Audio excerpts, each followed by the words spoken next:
Are you ready? They say the devil's always up for making a deal.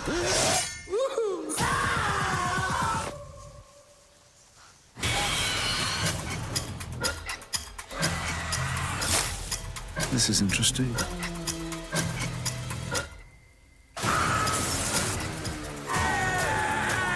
Let's turn this up to 11. 28 years later, the Bone Temple, coming soon. Good morning, Owasso. This is the Twins with Owasso Live, and this is the Morning Loop, or I guess really it's going to be a Wednesday movie review. Last night we had finally gone to the movie. We hadn't been to the movie since we saw Anaconda with our buddies, so went to go see... we were between this and Mercy with Chris Pratt, but went to go see this because we wanted to go see Mercy with our other buddy who's not a fan of horror movies, so we'll wait maybe till next week to do that. But, yeah. We went to go see The Bone Temple, 28 years later, The Bone Temple. And this is a sequel to the movie that came out last year or 2 years ago. And I guess it was this summer, this last summer. This last summer, and it was 28. It was just called 28 Years Later. And this one's 28 Years later, The Bone Temple. Yeah, and it's it's a direct sequel. Like, usually most of these movies have zero continuity with each other. The 28 weeks to 28 days, 28 weeks, and 28 years. They have no continuity other than each other, other than the fact that they exist in the same universe on the same little British island. But this one has direct continuity with the previous film, has the same characters in it, and it's a significantly better film than the first movie is.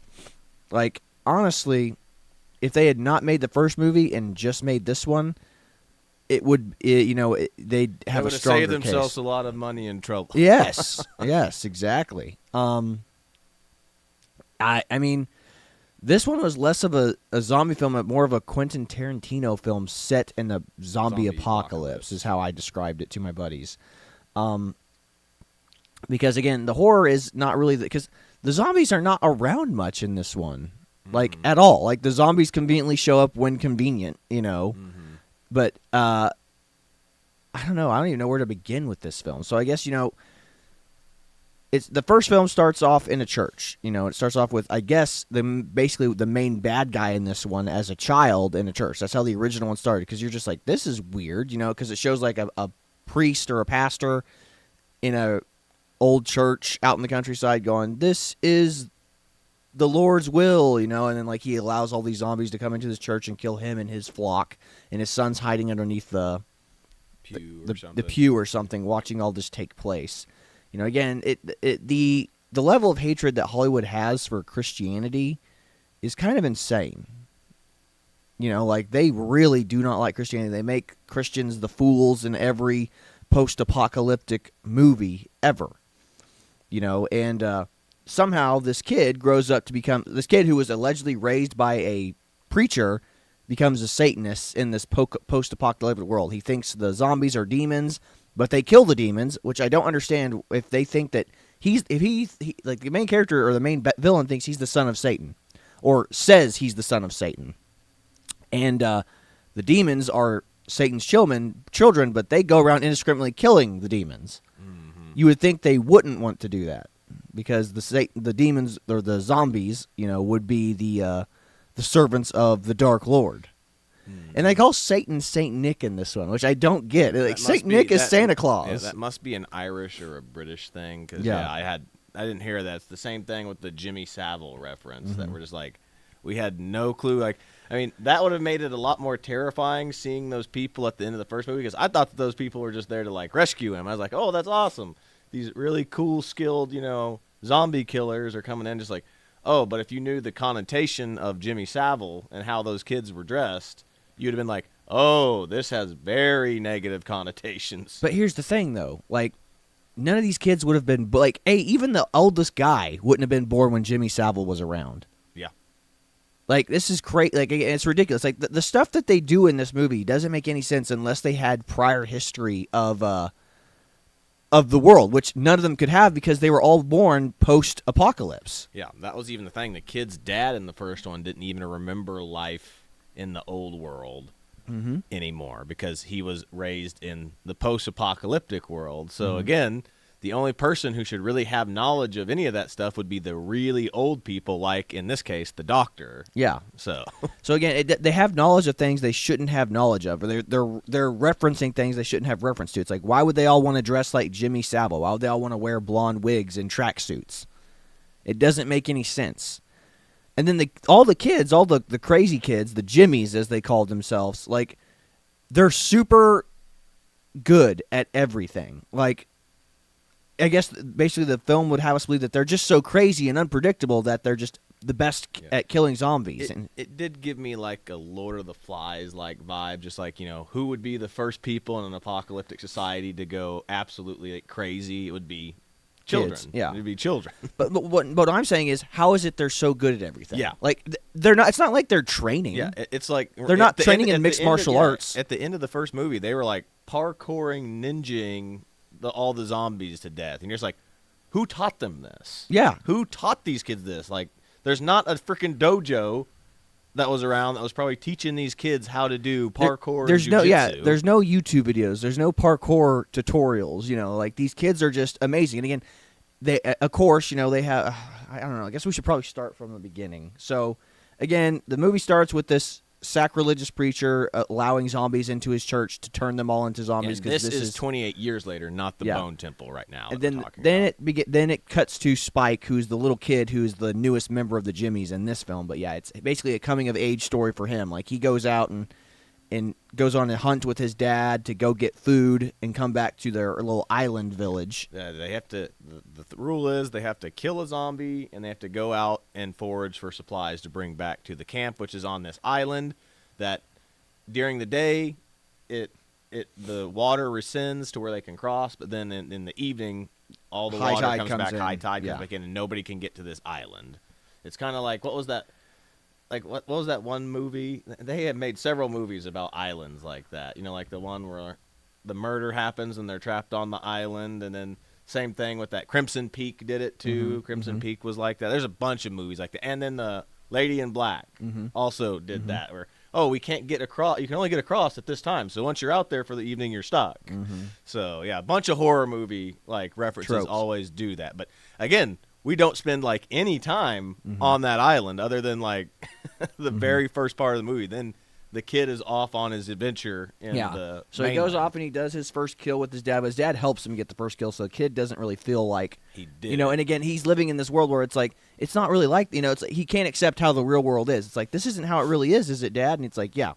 Because kids have this, again, have this childish way of viewing the world, and then when things happen the way it actually does, it's like they're disappointed by it, So, but anyway, the crux of the movie is his mom has cancer. The kid's mom has cancer, and the dad, and she has like a split personality thing where she'll just be screaming in pain and stuff. So the dad's kind of moved on. He's found a new chick in the village that he's kind of hooking up with, and the kid is obviously angry about this. So he takes his mom to go see this doctor, the doctor you see in the picture there. Which his dad is terrified of the doctor. Yeah, he's like never an tried to urban communicate with him, but he sees all the bodies in the Bone Temple, and it scares him, and he's never gone to communicate with the guy. Yeah. And his son decides, this man is a doctor. Maybe he can fix my mom. Yeah. So again, it's a retarded story of how this kid takes his cancer-ridden mother, who's also pregnant. Yeah. No, I guess she's not pregnant. She's not pregnant. No. Yeah, she's not pregnant. Into this post-apocalyptic zombie world to go find the Bone Temple. There's a lot of pregnant women in this series. Yeah. But anyway, so he takes her, and of course, hijinks ensues. They have an adventure. They're attacked by zombies in multiple locations, and then they're not attacked by zombies, and they don't see zombies at all when it's convenient. But you could throw this whole thing out because he finally gets to the doctor with his mom, and also a pregnant zombie gives birth to a baby that's not a zombie. So kind of doing that whole 20. What was that movie? They remade Zack Snyder remade it. The Walking Dead. Not The Walking Dead. What was that called? Man, how can I remember? Yeah, it's the most famous zombie movie of all time, and then they remade Night of the Living Dead. Yeah, Return of the Living Dead or whatever. Yeah. And a woman gives birth to a zombie baby in that one, but in this one it's the opposite. A zombie gives birth to a human baby, and they find it, and the mom and the son take care of it. Remember, that's the other thing too. It's not zombie. It's a rage virus. virus. It's literally supposed to be like rabies, but for humans. Remember the first movie ever those PETA. It was like those PETA, pro animal group trying to release the monkeys that were being experimented on. They were infected. And then with they let rage. them go, and then they got infected with the rage, and now that's how the world got infected. And then, of course, which is the way better movie premise with 28 Days Later, like the kid which every single show has copied that formula since of kid wakes up from a coma from like a 10-year coma or whatever. Walking Dead copied that exact premise. Exactly. So, anyway, so him and the mom save this baby, and they go and finally find the doctor, and then the doctor goes, "There's nothing I can do for her," and then she dies. And then Spike takes the boy takes the baby back to his old villages, but never doesn't go home because he doesn't feel at home anymore. And then that's when the movie ends with him meeting this group of Jimmies, these parkour, super duty, crazy kids who are just great at knife fighting zombies for some reason. Mm-hmm. And that's how the movie ends. And then this one picks up with him being initiated into the group, and he just accidentally kills one of them by stabbing one in the artery in the leg, and then they bleed out and they go, "You're a Jimmy now." Yep. You're just like, again, this is not a zombie movie. This is a Quentin Tarantino crazy person film set in the zombie apocalypse. Yes. So I guess that's how you keep it fresh. It's like we're not making the zombie movie it's again. the same thing as all horror movie premises. Who's the real monsters? The monsters themselves or the people who are sacrificing other people for, But again, so he meets the Jimmies, and the Jimmies are all they are idolaters, they are worshipers of Saint Nick, who is Satan, and they all and again, the stuff that they have on them doesn't make any sense. So again, they're dressed as Jimmy Savile. They all wear blonde wigs, and they all wear tracksuits, and they all have upside down crosses burnt. And again, this is how it's like, how would these kids even know that what upside down crosses are? First of all, Hollywood gets this wrong all the time. Hollywood has done the thing where, like in all the Exorcist movies, whenever evil enters the room, the crosses in the rooms turn upside down.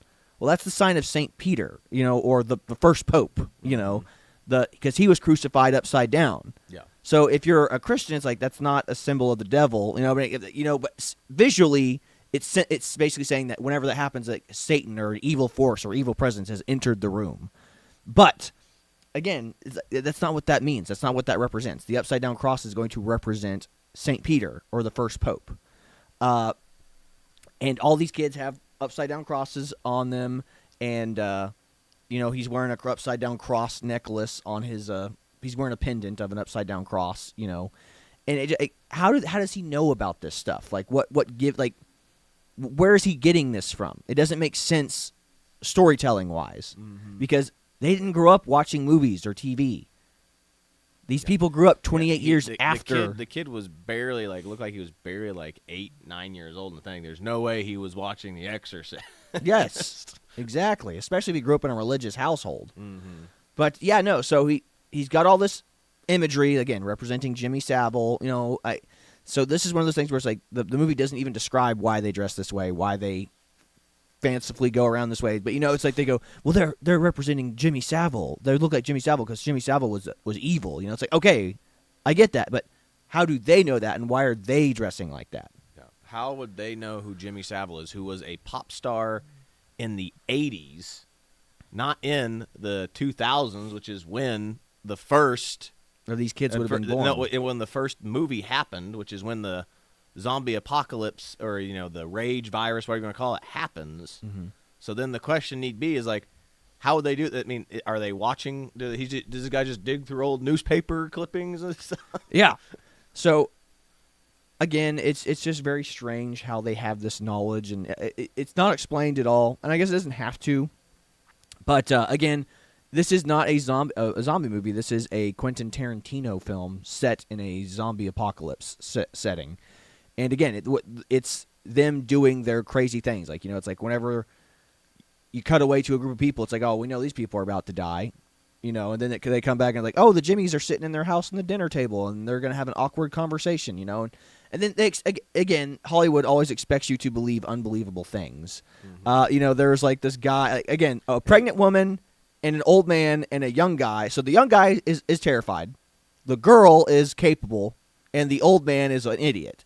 Mm-hmm. They go out and they're doing zombie patrolling, and then they go out and try to kill a zombie that's not really in their way, but then, of course, it warns all the other zombies and chases them back home. One of them dies out there with the zombie, and then the guy and the girl run home. Mm-hmm. And then, of course, that's when the Jimmies are sitting there at their dinner table waiting to get them. And then, like, the biggest, strongest dude, who's like 6'5", is in the kitchen cooking and not being the one that would go out on patrol. And there's no like backstory as that. Well, he's injured or he has a hurt leg or something. It's just like, no, he's the biggest, strongest dude, and he goes down like a wimp. Which then the funniest scene in the movie ensues. He throws hot boiling water on all of them and then stops and just gets tackled to the ground by a 90-pound girl. Yeah, by a bunch of 14-year-old kids. You're just like, dude, you're like 6'4". Probably at least if you're like super skinny, like 200 to 190 pounds, being taken down by 115-pound kids. Like, where was your second follow-up attack of throw the water on him, hit Jimmy Savile, hit the main bad guy character on the head with your boiling pan? Yeah, that would have solved half your problems right there. Again, they expect you to believe unbelievable. And again, these kids don't have long-range weapons. They have knives. Like, the woman and the guy had like spears. Like, you have long range weapons, they have short range weapons. Like, what is happening here? Mm-hmm. So it's just so dumb. You know, it's like people don't react the way normal people would react, and men who are 6'4" guys who weigh probably 240 pounds are just wimps. It's like, again, no backstory to be like, oh, like, they could have started with him being like, I have a limp. I was, bitten by a dog or something like that the other day, and now I can't walk very well. But no, it's just like 240-pound, 30-year-old dude that looks fit as heck gets taken down by 14-year-old kids. Mm-hmm. And then, of course, they tie him up and they put him in the garage or the barn, and then they literally peel the flesh from their body. Like, they scalp them. They skin them alive, yeah. And that, again, hard to watch. It's very hard to watch. And that's the horror. It's less of a horror movie because they have the occasional jumps. Movie, they have jump scares from the zombies every now and then, but it's more of a gore movie. It's like, oh, that's horrifying. And again, it's very hard to watch. But yeah, no. And then I guess the kids one of the kids goes off and sees the bone doctor, and they go, oh, that's Satan. So they come back and they go, we have to go see Satan. Of course, Spike knows who he is, but he can't tell that he knows who it is. Mm-hmm. And then again, you saw the scene in the trailer where he goes, because Spike knows if he says that that's not Satan, they're going to kill him. Yeah, because Spike lets people go. He can't bring himself to kill anybody. He's not really a Jimmy. He's just shanghaied he's a Jimmy by the by Jimmy. accident. Yeah, he's been shanghaied by the Jimmies. He's become a Jimmy because he accidentally killed one of the other Jimmies. Mm-hmm. But yeah, no, I mean, but if you removed Spike from this movie and you removed the last film from this, you would actually have probably a better and more cohesive story. Like, I don't really care about Spike in his story because he's not a very compelling character. But again, he's a kid, so he's caught up in circumstance. He's not really but the last movie, he was the driving force. He took his mom out. He did a very dumb thing. He took his mom out to go save her. Obviously couldn't do it, but he was the driving force of that film. This one, he is literally a passenger. Yeah. He's us. Like, he's the vessel. Like, he's R2-D2 and C-3PO. Like, correct. He's just an observer. And then in this one, the more interesting thing happens, which you found yourself more compelled about, was the story between the Bone Doctor and the Alpha Samson. Zombie, which he calls Samson because he looks like Samson the Strong Man, and he's trying to rehabilitate him because he notices that he's starting to understand things. Yes. He notices that his weapon, when he pulls his weapon, he stops. Mm-hmm. He's running at him. He's like, okay, there's something there. So he keeps doping him up with like morphine and drugs, trying to see what he'll do. And eventually, at one point, he says the word moon, which is kind of hilarious. We were laughing at that. Yeah. But he says the word moon, and then he realizes, oh my God, they're still in there. There's possibly a way to cure this disease. rage. Yeah. So again, he gives him he doesn't kill the zombies. Like, he dopes them up with like this morphine and something else kind of cocktail of like like they're blow darts laced with like morphine and a couple other things, so he can just observe them and see what's going on. And again, he's doped up Samson so much that Samson comes back like a drug addict for the morphine.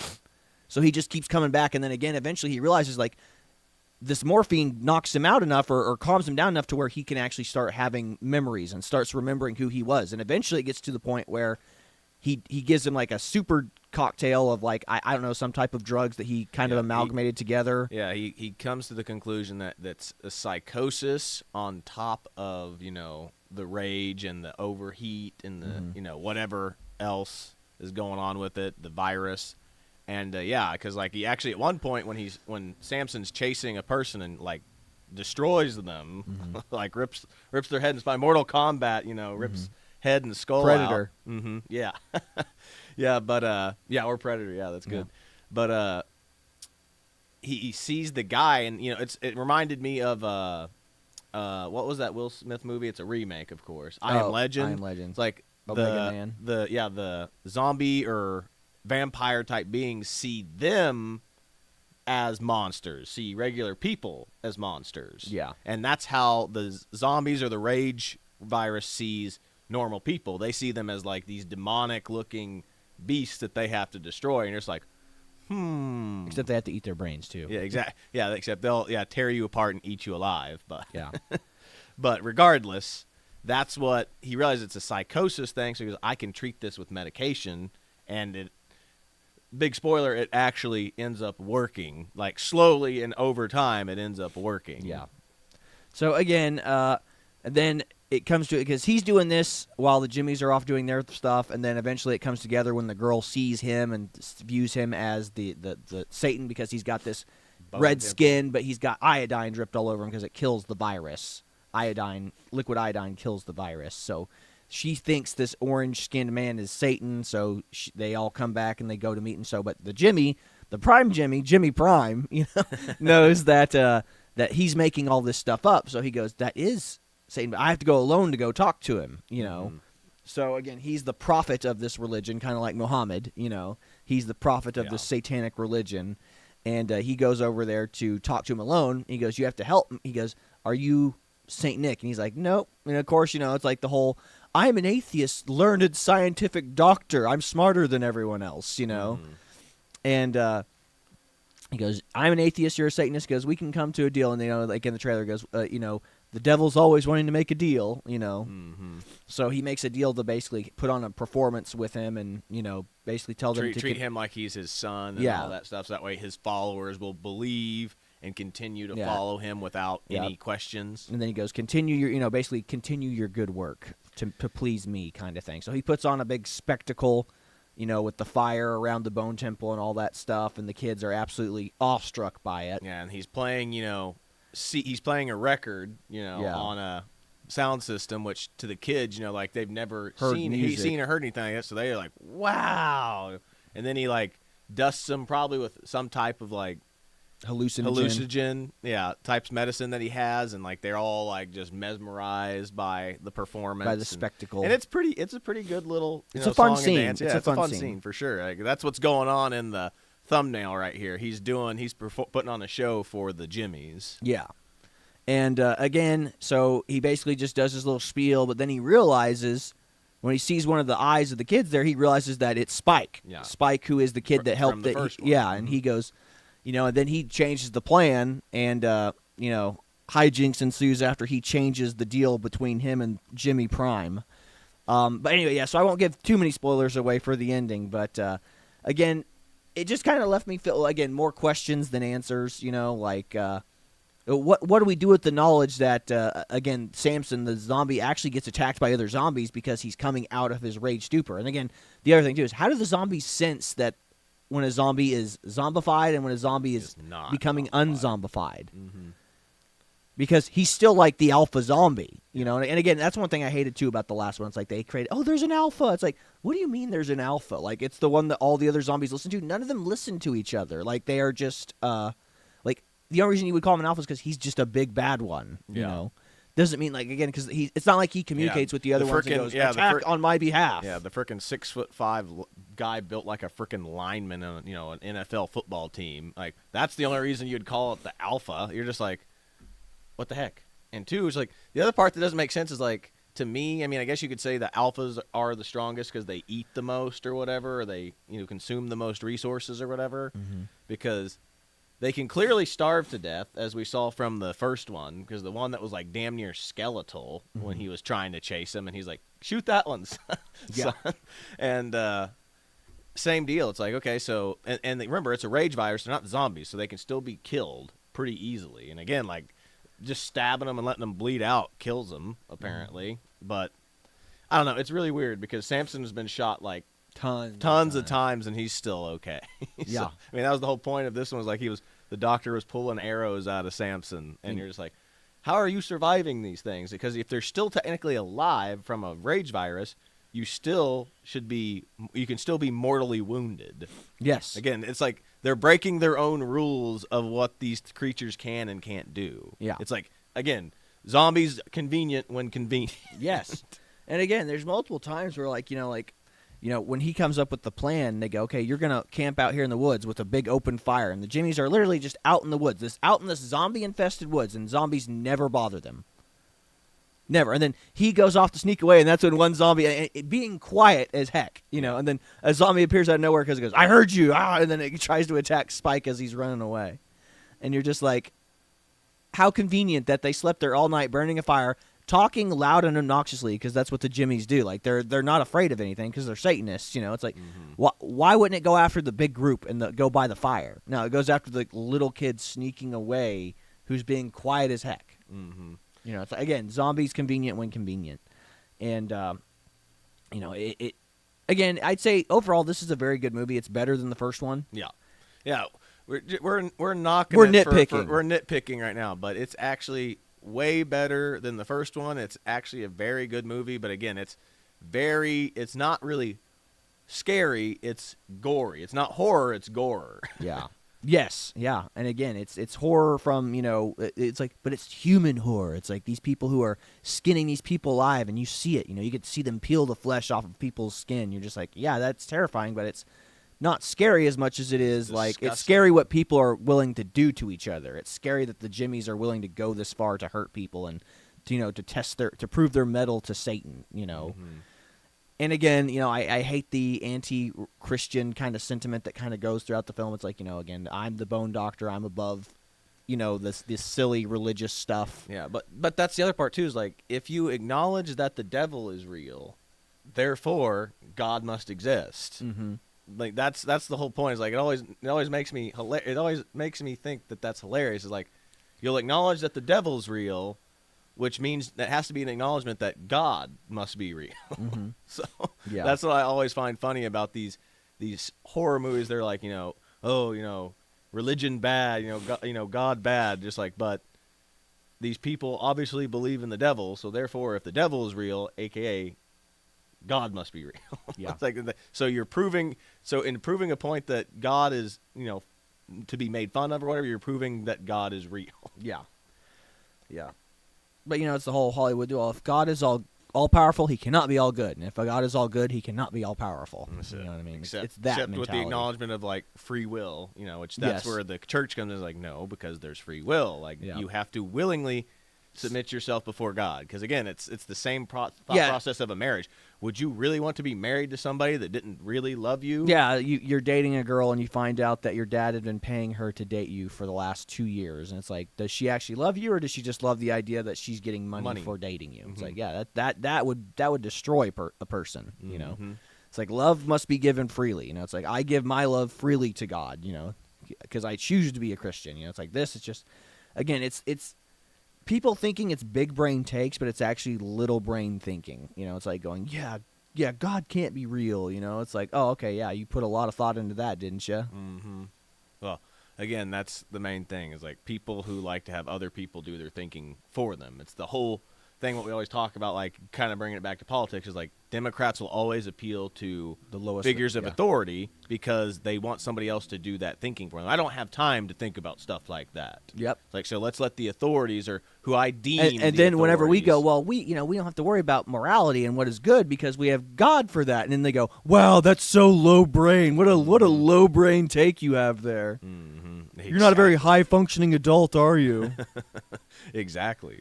Again, it's like, where does your morality come from? If again, because at the end of the day, if God doesn't arbitrate what's moral, you do, and if you do, What's to keep you from taking away rights from other people? Again, you become one of the Jimmies. It's like going, these people aren't really people. Mm-hmm. Yeah, for real. That is the concept you take away from that. Is like, if I dictate my morality, I am, you are God at that point. Like I choose what's good, what's right, and what's wrong. And again, that is literally the point of this movie. Is like we determine what's good and what's bad.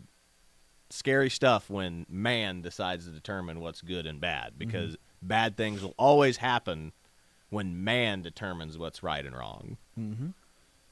Correctamundo. Mm-hmm. But as you can see here on the tomato score from the reviewers, they gave it a 93, and the audience score actually gave it an 88. So again, like, this is actually a decent movie. If you want to go watch it, again, but it's not horror, it's gore. Yes. Like, it is not a scary movie, as other than the occasional jump scare from a zombie just coming running out of nowhere. Just like, which again, that's not scary. That startled you because boom, loud noise, and then scary figure runs into the screen. You're like, oh, that startled me. That's not horror. That's a startle. You're like, oh, that got me. The jump scare is the cheapest of scares in cinema because again, you just like camera pans down, bah! Loud noise and something that takes over the screen really quick. It's like it is the Milli Vanilli of horror. Like horror is about setting an atmosphere. That like you can have something happen. Like horror can be the thing is coming, but it comes anyway and still scares the crap out of you. Yes, it's like we saw a trailer. Dread. Yeah, it's like there was a trailer before the movie came on for some horror movie. I don't even remember what it was called, but like there's a woman like looking in a closet or something, and in the background you see like a person who's like literally looks like they're in a coma or they were dead, and they just slowly get up while the person's looking. You're like, that is horror, because you're like turn around, like turn around. How do you not see it? That is horror, whereas a jump scare is not really horror. That's them trying to startle you. Yeah, which it's the same thing. So different if someone walks up next to you and goes, like right next to you, pretends to hit you. It's like you're not scared. You got startled because you weren't expecting that. Yes, your flight or fight response kicks in. It's just a trigger. There's nothing you can do to prevent it. Mm-hmm. And again, when you're watching it on a huge screen, it's like, well, of course you're going to get scared because or be startled because it just takes up musical sting, scary face, go. Yeah, exactly. So again, ultimately, we enjoyed it, and then we kind of picked apart the flaws in it too, because the movie really ends with Cillian Murphy, like the guy from the first original movie, and clearly his daughter with the main character girl from the. And I looked at Chad and I was like, doesn't this undo everything that happens in 28 weeks later? Like, we're assuming Cillian Murphy, who had his radio at the end of the movie, and they were trying to communicate with people around the world. It's like, by the way, in 28 weeks later, we created a safe zone. The U.S. military came into the U.K., created a safe zone, and they lived for weeks on weeks on weeks with power and the restoration of the stuff. And then eventually, Dad goes out and finds his wife, and his wife is not showing symptoms of being a zombie. And then they bring her back, and then, of course, Mom shows symptoms then. And No. Mom was immune. That's why they wanted the kids. That's why the kids were so important. The mom was immune to the virus because she actually had been bitten. So that was the thing. It's like, oh, so she's been infected, and the zombies left her alone because she's infected, but she's immune. Mm-hmm. And then the dad goes in and apologizes for because they give the janitor complete supreme access to all areas of the base. Like, despite the fact that this is like a high level 1 asset, military base, and like he has access to get to his wife, and he kisses her, and then she's infected. They swap saliva, and boom, he's infected, and then he kills the crap out of her, and then the outbreak ensues from there. And you're just like, oh, and then that's when if you remember from the movie, the nurse and then Jeremy Renner's character, the sniper, were trying to protect those kids. Like, the nurse, like, we need to keep these kids safe because their mom was immune. They might have antibodies in there that we can use to reverse engineer the virus or whatever. And that was the point of 28 weeks later. Yeah. But again, they set up an entire base. So you're telling me Cillian Murphy's character, who had a working radio, didn't be like, yeah, hey, we'd like to go live in that safe town now instead of living out here on our own in the woods, So, again, just one of those things where it's just like, I guess we're just going to arbitrarily say that he made the decision that, no, nowhere's safe. You know what I mean? It's like I call bull crap. You know, it's like you don't want your daughter to grow up in a world with people. You'd rather just live and die on the outskirts of the UK and die like hermits. You know, like no, I don't believe that. And if you do believe that, you know, you're suspending reality so much that you're stupid. But anyway. Yeah, but I pulled up the Jimmy Savile right here, which, again, Jimmy Savile was Epstein before Epstein was a thing, basically. Yes, yeah. He was a TV public personality, kind of a talk show host kind of dude who people loved him. Like, they brought their kids to him, and he would take their kids places and stuff. They'd be like, oh, he's such a charitable spirit. But he would molest and kill kids. Like, I mean, like, he was a crazy, evil guy. Bad dude. Says here... said sir because he was knighted. James Wilson Vincent Savile was an English media personality and DJ. He was known for his eccentric image and charitable work, and hosting the BBC's Top of Pop and Jimmy'll Fix It. Good Lord, yeah. Crazy. Said born October 31st, 1926, and died October 29th, 2011. So Crazy. Yeah. But yeah, but that was the thing. Like, I had no clue that those people were dressed up like Jimmy Savile, which I had no clue who Jimmy Savile was. Yeah. But again, that is a British pop culture reference, not a Yes. global pop culture reference. Everyone would be like, I don't get this. What? That was my whole thing. I was like, I don't know who this is until I watched like a British reviewer or a UK reviewer talk about it. It's like, oh. And again, that's like what I said at the very end of the movie. Yeah, we should have been very concerned seeing a bunch of kids dressed up like Jimmy Savile, inducting another young kid into the ranks. You'd been like, oh, this is bad. Whereas at the end of the movie, I was like, oh, cool. He's with a bunch of, cool zombie Hunter kids now. kids. I'm just They're like the Power Rangers for zombie apocalypse. Yeah, exactly. That's a good reference because they each had different colored tracksuits. That's funny though. Yeah, but that's really about it. I mean, unless there's anything else you want to talk to on it. Again, we really picked this movie apart more than we picked any other movie apart. But again, this is a huge franchise. You know, I mean, 28 Days Later was a fantastic film. 28 Weeks Later was a really good film. And then 28 Years Later was kind of a meh. Like, I mean, I could have gone without that kind of film. And then this one's actually pretty good, but it's a very, very different kind of film. You know, it's like the other one's leaned into, the world ending. You know, and this one's leading into a rebuilding phase of the world, I guess. You know? So people still surviving in pockets of survivors around the world, but this is a it ends with the hope that, Samson could be the cure-all. But again, where do you go from there? It's like you have a guy that looks like a zombie, like all of a sudden he's like, I can talk and be normal now at the end of the movie. It's like... And then, like, the other point of this, too, is, like, even from the other one is, like, we realize that, okay, the UK or, at least Britain, the island of Great Britain, is quarantined to degrees because the soldiers that came over were, like, Norwegian or I don't know. They are from another country nearby.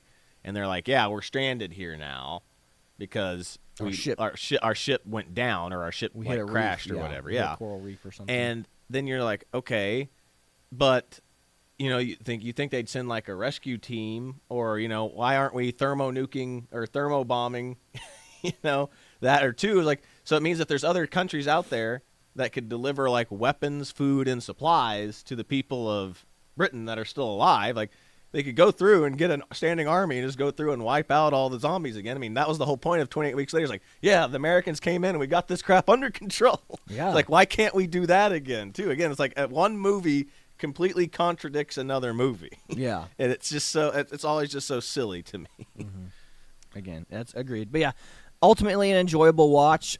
Gory though, so if you're not into gore and torture, then definitely not for you. But ultimately a good watch, and again, just not a huge fan of the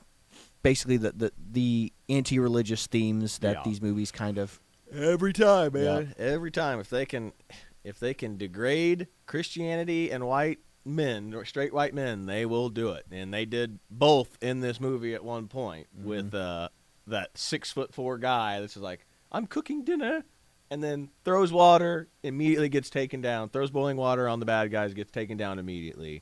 And then, of course, the Christian narrative like throughout the entire film. Yeah, I mean, again, the first one started like I was just like, I just remember watching the first one when it opened up with the church scene. I was like, how out of place is this? Yeah.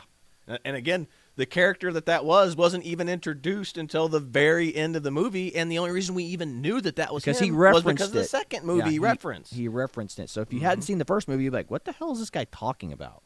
Yeah. So yeah, just very, very, very silly. Like again, this could have been one movie. Just do away with the first movie, get rid of Spike as a character, and then you have actually a more cohesive film. Yeah.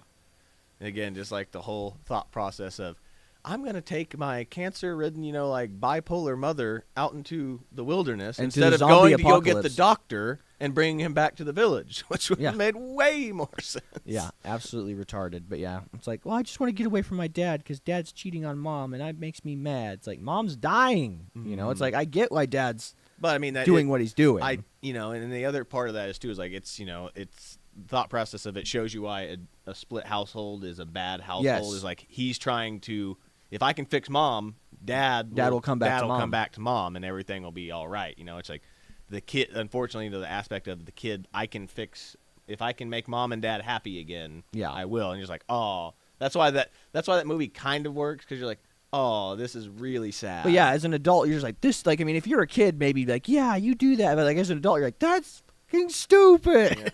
Yeah, Why would you take your bipolar, cancer-ridden mom out into the zombie apocalypse? That's dumb.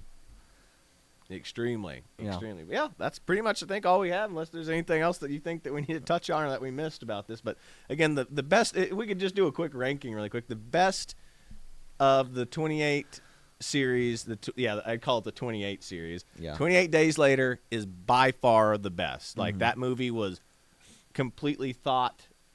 Score's sick, yeah, too. the score, Just the little piano. Do, do, do, do. Yeah, I mean, fantastic score, Then, of course, I'd say the second one was probably next 28 weeks list. later, yeah. And then there's a reason this franchise persists. Yeah. And then the third one is the worst, and then this fourth one is the, next one. So the ranking goes, 1 is best, 2 is second best, 4 is the third best, and then third is the worst. Is the forgettable, yeah. And again, they did set themselves up for another sequel again. So you're just like, Jesus. Yeah. Yeah. And again, they can't keep doing 28. So it's 28 days later, 28 weeks later, 28 years later. 120 years later. Now they have nowhere to go. That's why they had to do the whole Bone Temple. 28 years later, the Bone Temple. So that's where they have to go now, is they have to make little addendum. Because the characters aren't going to be alive long enough anymore, unless we're going to have, what's the guy's name again from the first one? Cillian Murphy. Cillian Murphy is going to be like 80 years old in the next one. Like, they're still coming after me. Yeah. Just like Rocky 12. Escape the nursing home. Yeah, Rocky 12, escape from the nursing home. Yep. Anyway, that's all we've got for you today. I hope you enjoyed this really overly in-depth movie review, but that's about all we've got for you today. Tune in next time, and we'll hopefully have another movie next week at some point. But that's all we've got for you today. God bless you. See you later, everybody. I haven't feared my life ending for many years. I live alone. My work is complete. But today, I did feel fear. Are you ready? There are other monsters besides the infected. How's that?